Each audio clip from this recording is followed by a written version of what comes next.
المنتخب البحريني في الوصول إلى المرمى. الكرة ملعوبة باتجاه المرمى، فرصة، الله،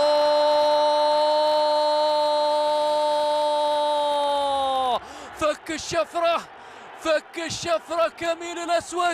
كميل الأسود يكمل إبداع بطل الخليج الذي يأتي الآن بالضجيج، الذي يواصل على الهدف الثاني. المحاولة من الجهة اليسرى للمنتخب البحريني، هذه خطيرة، هذه خطيرة، هذه خطيرة، هذه جميلة، هذه جول.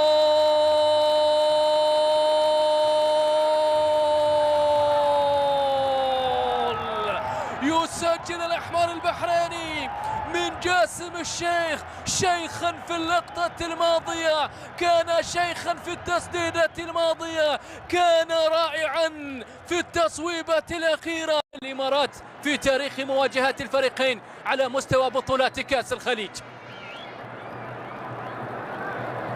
يستمر بطل الخليج، يستمر في العطاء، بينما هذه كرة منقولة للأمام. جول جول جول جول جول جول جول. المنتخب البحريني في الوقت بدل الضائع، ربما قبل ضياع كل الأمور، قبل ضياع كل الأشياء، يتمكن تيغالي من كرة عرضية من جانب حارب عبد الله، حارب في اللقطة الماضية تيغالي برأسيته وسجل هدف تقليص الفارق.